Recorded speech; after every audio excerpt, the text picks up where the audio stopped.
Robby, what's on your radar? Let's get to it. Well, so much for the tolerant left. Jay Jones is the Democratic Party's candidate in the race to be the next Attorney General of Virginia. He's a former Virginia state assemblyman, and during his time in the state legislature, he expressed some horrifying and violent thoughts about a colleague and also about children.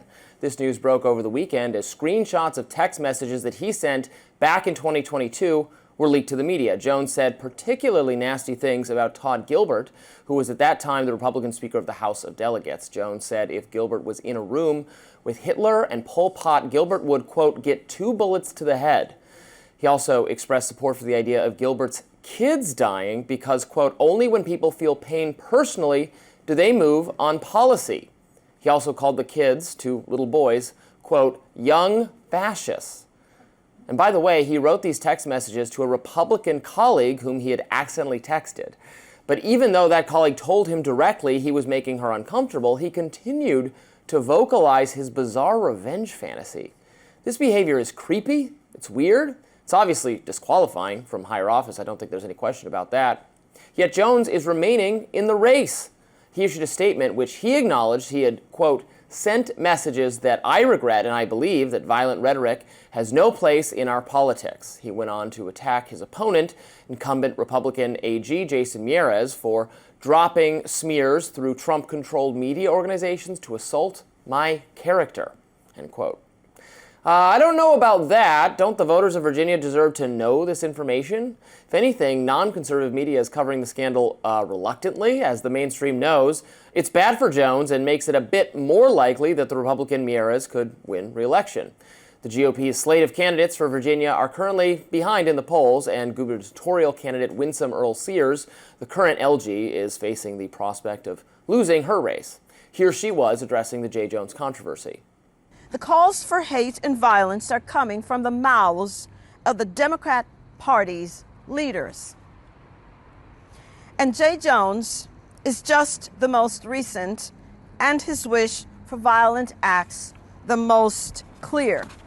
So if you can't solve a problem, you can't name it, but I will. And here and now, the leadership of the Democrat Party has become consumed with hate. Meanwhile, CNN covered the story in the following manner. Headline, Virginia's Democratic nominee for Attorney General facing pressure over resurfaced text messages. What was in the text messages, guys? Put it in the headline. He fantasized about children dying.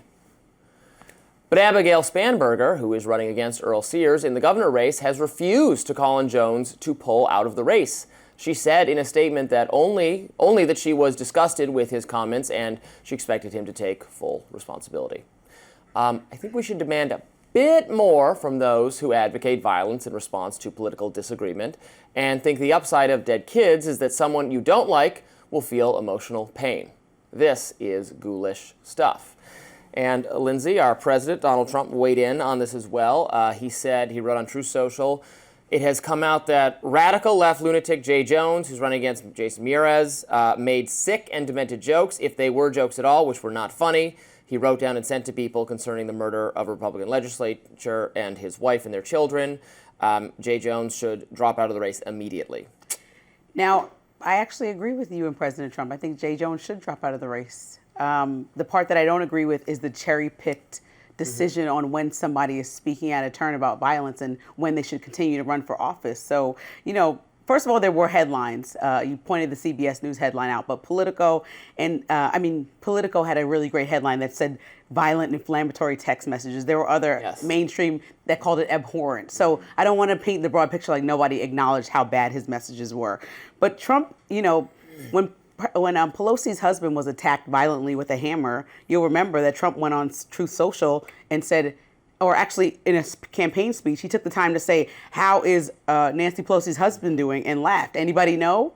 And so why would that be acceptable as somebody that you want in office? Or when he went on to say she's building a wall at our border, and even though she has a wall around our house, which obviously doesn't do a very good job, and laughed about that, mocking and making light of a very serious situation. I mean, at a campaign event in Glendale, Arizona last year, he said of Liz Cheney, she's a radical war hawk. Let's put her with a rifle standing there with 9 barrels shooting at her, okay? So, I mean, these are the same type of things that I would never want anybody in office saying. And I agree with you. Jay Jones should step aside. But he's saying, let's put Liz Cheney in a precarious situation where she would die. And I mean, you can't really make an excuse for it. If somebody is saying that and also saying that they want other people to be hurt that are in politics, we can't just point out one person. Paul Pelosi one, I fully agree with you. I agree with you completely. I think how many Republican leaders reacted to that. And he wasn't the only one with Paul Pelosi. No, he wasn't. It was shameful how that was really bad, the reaction from many Republicans. I criticized it at the time. I think I did a radar on it saying, this was bad, guys. He was seriously assaulted by a crazy person. You're making fun of it. Unacceptable. The Liz Cheney thing, in my view, is a little bit different because she supports policies of warfare, of hawkishness. She's major ideological, intellectual supporter of regime change, of nation building, of deploying American troops everywhere. What Trump was saying, maybe inartfully to me, is, she's not going to be the one marching with a rifle. She's sending your kids to die, and she's not going to be doing it. I think it was a bit incendiary. I don't think it was actually calling for violence against her. It was saying that the people who make the decisions to send us to war never face the consequences of having rifles stuck in their face that our own soldiers face. I think that's what he meant there. So I think that's a little different. Fully agree with you on Paul Pelosi. And the media coverage is all over the place. I saw some that's been better, some that's been worse. Some was saying, some media coverage was described, I was trying to just find it now. I saw it yesterday. Charles C.W. Cook of National Review called attention to it. Whatever outlet was saying that he was musing about, so they used the word musing over and over again. That's not what he's doing. And by the way, this is so weird. So he sent these messages to the wrong person. Right. He didn't mean to send them to that the Republican woman who got them. And then he kept going. Yes, then he kept going. If you had accidentally started sending kind of creepy, certainly overheated, at best overheated language to the wrong person, I think you would shut up after that. Or unsend and quickly. She was, unsend quickly. And she was like, this is kind of making me uncomfortable. And he just kept going there. But I have a really limited. It makes him seem weird, frankly. And I have a limited tolerance for people who talk about violence to other people and people who talk about children. So I can say blanket statement across the board that when those things happen, I never think it's funny, and people should lose.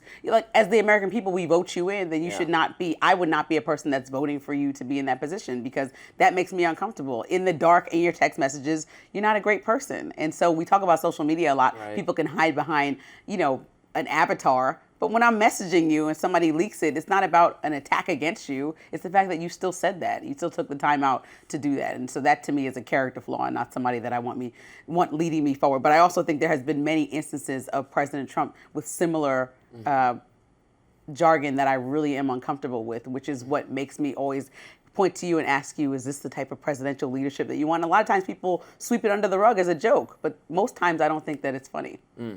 I don't think this is funny either, and he should drop out, but I doubt that's going to happen.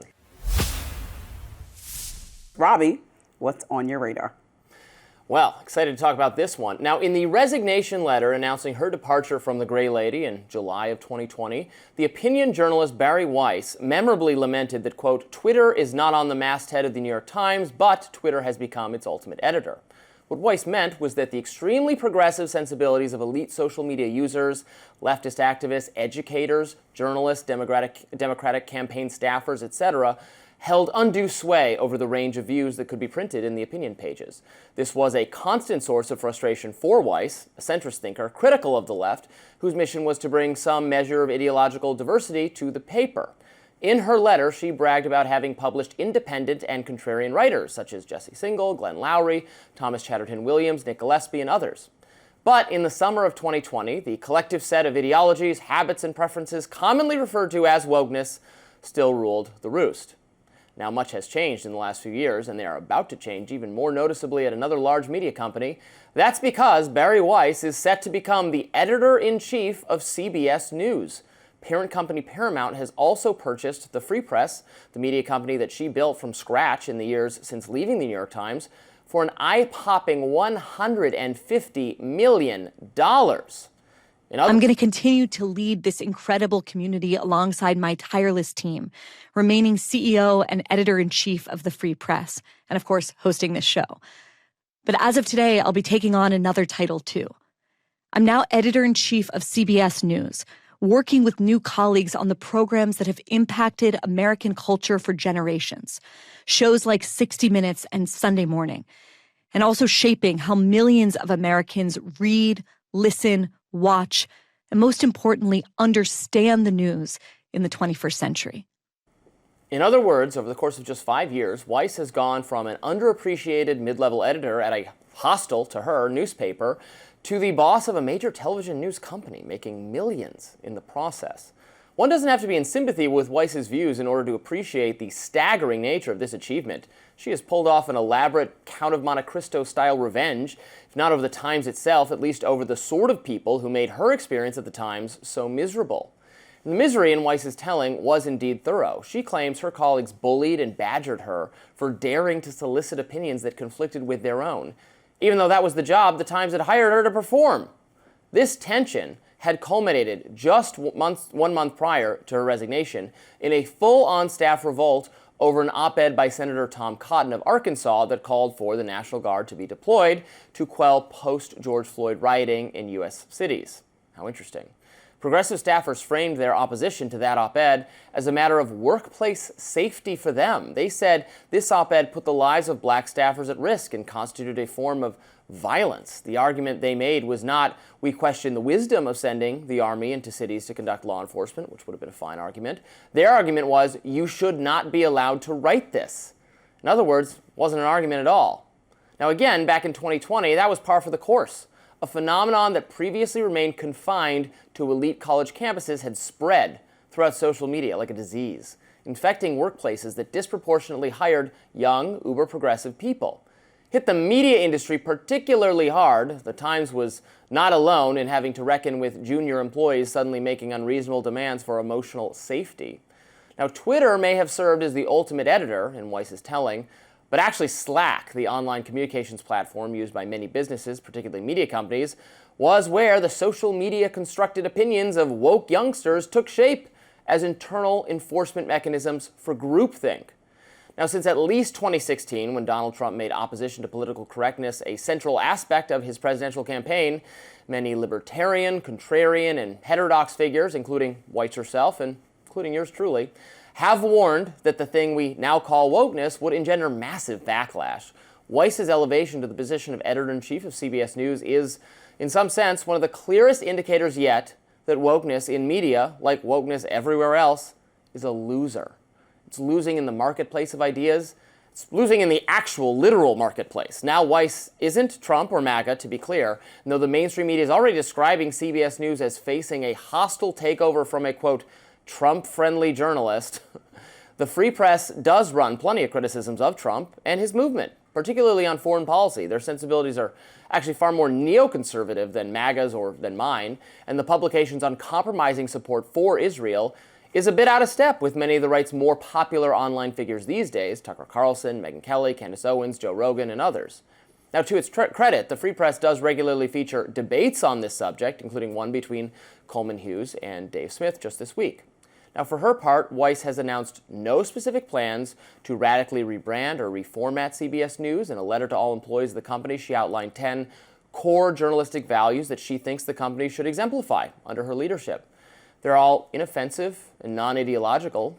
Even so, CBS News veterans are anonymously telling media reporters that they are, quote, encouraging Weiss not to interfere with 60 Minutes or CBS News Sunday Morning.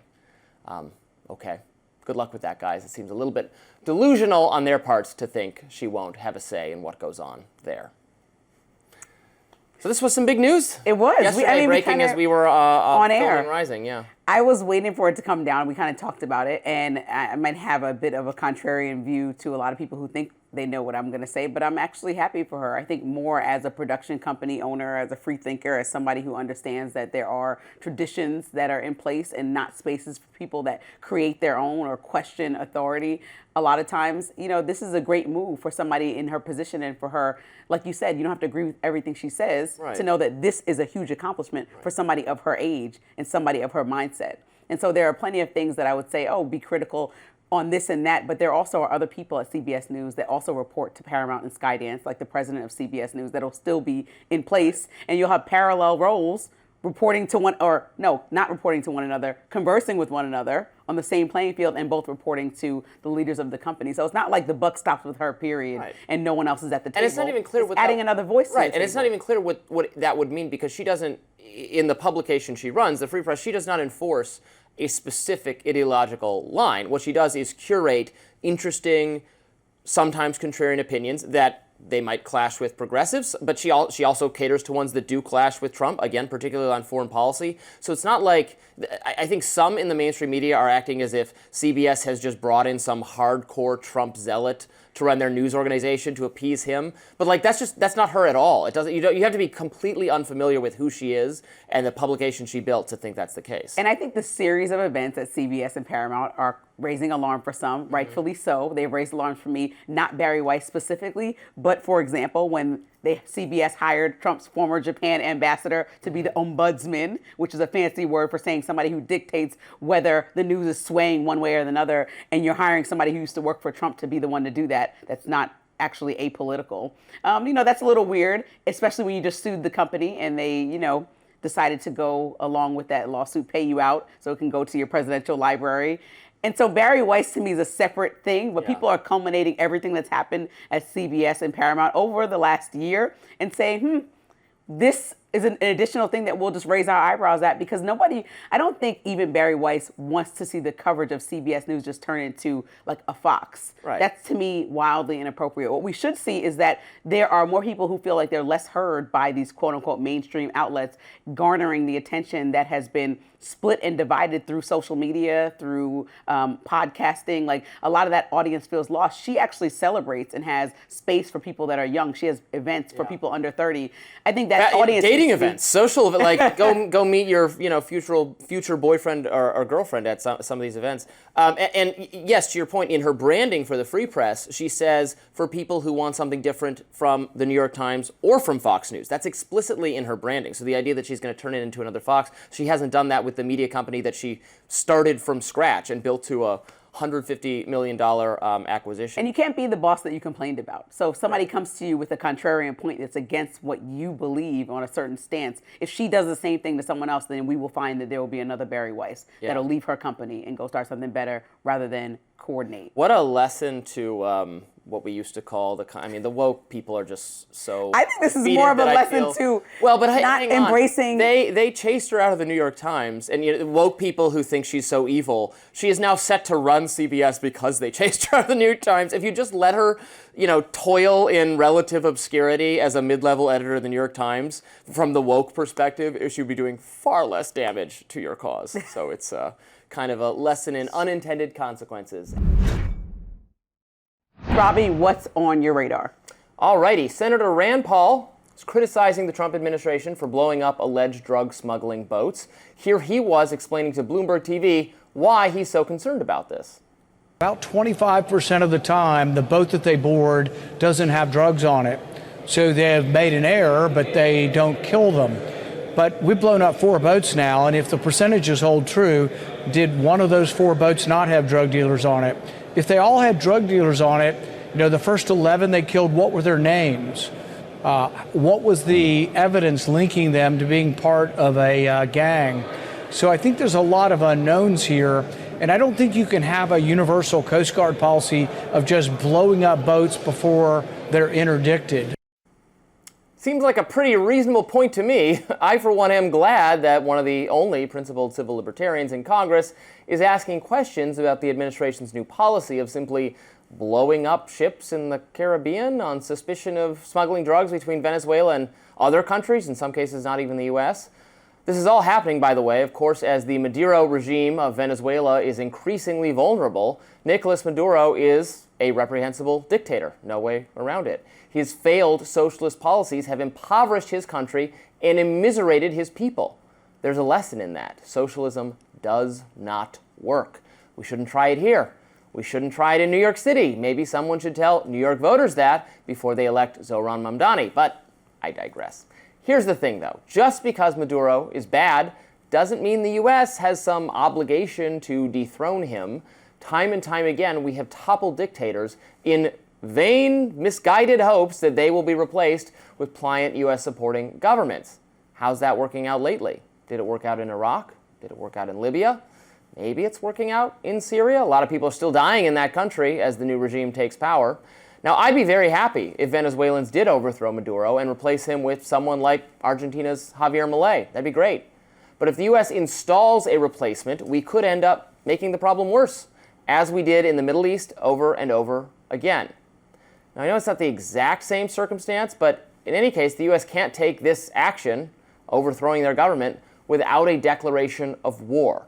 It is not the president's role to unilaterally take action against foreign governments or drug smugglers and so on without a proper act of Congress. Congress has to vote. Doesn't matter that Congress has no interest in doing its job whatsoever. We can't simply ignore the Constitution. I don't know how many times I have to say it. I'm grateful to Rand Paul that at least there's one senator who still remembers that. Well, I like that sentiment. I think I will even go further than you, because I think I agree with Adam Schiff, who said, these strikes risk escalating into a full-blown conflict with Venezuela. And we've now skipped over congressional power multiple times, which I think is not a precedent that we want to set in this country. The president has not gone to Congress and put this as a counterterrorism mission instead of a counter-narcotics mission, which has been for decades in our country. And post 9/11, terrorism and the word has been so deeply attached to action that he's bypassed a lot of people that he would need to get approval from to blow up boats. I mean, that is an act of war. And there's a lot of concerning things surrounding this, which makes me not believe this is a one-off, from naming the Department of Defense, the Department of War, to the 12-day Iran war that we got in and quickly ended. There's a lot of actions that I think has bipartisan agreements that Americans don't want to be involved in foreign conflicts. So we shouldn't skip over Congress for this. And not to say that terrorism is not something that we should combat. I mean, that narcotics isn't something that we should combat with full force of our country, but we shouldn't just put it under the label of terrorism so that the president has the ability to do whatever, whenever, especially when you have critics on both sides of the aisle. And like you said, Rand Paul is being pretty level-headed about this. We can't just blow up ships because if one civilian was on there. It's the same thing I said about Qatar. I can't point one finger at Israel for, killing people during peace talks, and then we're killing anybody that's innocent. If there's 1 in 4 boats that possibly didn't have narcotics on them, then we just killed innocent civilians that were... Yeah, what is not terrorism at this point? They call everything. Terrorism. And, people on the right correctly started to push back, in my view, when right-wing, militia groups and, the J6ers and all that, right, they're being classified as terrorists. That's being used as a pretext for civil liberties violations and free speech violations. And I'm like, okay, you understand that now, right? So that means next time we have power, we're going to scale back some of this war on terror era overclassification, domestic surveillance, and all that. And in fact, no, we're continuing it, we're increasing it, we're doing it, we're pretending that, it's the ocean, so we can just do whatever we want. It's the ocean, so we just blow people up. I don't think, I know it's not, it's international waters, but I don't think it's like some no man's land where if you set one toe in the ocean, you are subject to just being wiped out if they think you're smuggling drugs. Maybe the intelligence is good. Maybe these are all obviously drug smugglers who are trying to, get fentanyl into our allies or countries or into our country. One would hope some kind of evidence of that has to be presented to the relevant lawmaking authorities, and then they'll give authorization and say, okay, you are authorized to do this. That's how our government is supposed to work. Congress just doesn't even exist anymore. And J.D. Vance also was very supportive of this policy not even policy, right. This action that Trump took. And what about no new wars? That's what they ran on, no new wars. Right, exactly. And so some people think that it's despicable because we're skipping over the entire idea of due process in case there is anyone on the ship that is innocent and actually doesn't have narcotics on them. Also, applying a new label to an old problem is not a solution, right? Drugs being smuggled into our country is a big issue, and we need to figure out how to solve it. And maybe that's something where Congress, where we both agree, which can do a much better job working together, can figure out a solution. Like Amber brought up an example yesterday last week of a mom in Ohio that would really be adamant about having this type of action immediately because her kid may or may not have taken fentanyl that was smuggled into this country. And while that's appropriate and important to address for leaders of constituents. The way to go about it is to talk to your congressional leaders and have them talk to the president and come up with bipartisan legislation on how we handle things like this, especially when we need to consider due process and bring these people to justice the right way. Well, and we have been vigorously prosecuting a war on drugs for our entire lives. The U.S. government has been waging war on cartels, on on people who are addicted to drugs, on suppliers for drugs. All that serves to do is make the black market for these drugs more lucrative. Dead drug dealers, we can't kill, we've tried to kill them all, doesn't work, makes the sale, the business of the product more profitable, and has contributed to Mexico being in part a failed state and other South American countries without it making a significant dent in the drug empire. So I think there's a lesson there, and we're doing exactly what the drugs want. Right, and if the drugs had a will of their own to make them more expensive. Robby, what is on your radar? So, some ruminations from me on the state of things with legacy and establishment media. Now, if CBS News staffers are throwing fits of apoplexy over the announcement that Bari Weiss will be their new overlord, they're mostly doing so in private. A few have leaked to other media reporters that the general sentiment is one of depression. A throwing up emoji is not enough of a reflection of the feelings in here, they said. But we have yet to witness waves of public denunciation, resistance, or resignation. Others seem stuck in the bargaining phase of learning to cope with a terminal illness, which follows anger and precedes depression. I think that's where we are. One anonymous staffer suggested that everything would be okay as long as Weiss didn't mess with 60 Minutes. Next stop, acceptance. For Weiss, who exited the New York Times in 2020 during the summer of peak wokeness after her heterodox opinions on cultural issues alienated progressive staffers, this new gig constitutes a massive victory over the forces that sought to marginalize her. In addition to enlisting her to run the newsroom, CBS News' parent company Paramount has also purchased the Free Press, the news site that Weiss launched on Substack 3 years ago, for $150 million. It's not even clear that CBS News is the upper limit of Weiss's new reach. Paramount is now owned by Skydance, a media company run by David Ellison, who's the son of billionaire entrepreneur Larry Ellison, the founder of Oracle.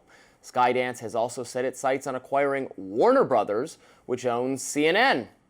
So it's not impossible to imagine a future where Weiss runs CBS News and CNN and is thus utterly dominant in the category of establishment television media. Now, these various mergers are not being received particularly well by progressive foes of big business. Lefty antitrust outlet, for instance, The Lever, lamented this billionaire-backed conservative media takeover, which in their telling is a disaster for the overall media landscape. Quote, media companies are merging into ever larger conglomerates, that's according to editor-in-chief David Sirota, saying it's Orwellian that all this is happening. Now, the term Orwellian, of course, generally refers to a silencing effect. But what I find so striking about all these media industry consolidations is that they have not coincided at all with some vast successful effort to muzzle dissident perspectives or clamp down on the domain of acceptable opinions in journalism. On the contrary, the broader media landscape is less centrally controlled than ever before. While it's true that mainstream, establishment, and legacy organizations are either dying off, getting bought up, or coming under the auspices of massive corporate behemoths, shrinking the number of direct competitors in the space, yes, the impact of all this integration is negligible for news consumers. If that assertion causes you to roll your eyes, consider that a merger of CBS News and CNN would make less of a difference to the overall market than at any previous moment in American history. That's because the dominance of the big four television channels, ABC, CBS, NBC, and Fox, no longer matters nearly as much. They now have to compete not just against each other, but against streaming, against social media, against the entirety of the internet.